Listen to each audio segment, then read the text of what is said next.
Today, a show of support for Dreamers. Hundreds of students in Fort Worth walked out of class protesting the president's DACA decision.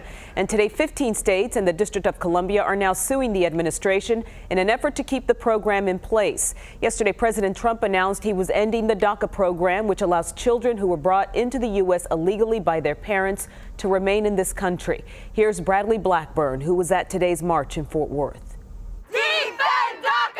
They left their classrooms and came to downtown Fort Worth. DACA! Defend DACA! Hundreds of students from multiple high schools and colleges gathering to protest President Trump's DACA decision. To protect their rights! It started about 11, a substantial Fort Worth police presence on hand, and protesters cooperated, listening to police and staying at the courthouse on the sidewalk.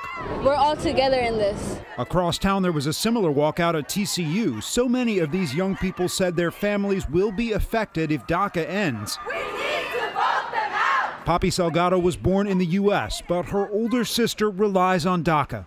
I talked to her yesterday, and she was crying, and she was devastated, and she told me that all her dreams were thrown in the trash now. Fort Worth ISD is 62% Hispanic. The district said they encouraged students to stay in the classroom, but for those that chose to walk out, some teachers came along to ensure their safety.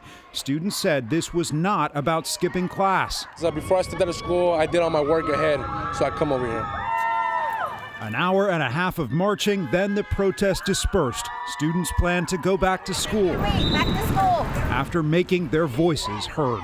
If we want change to be actually made in this country, it starts with the youth. It starts with us.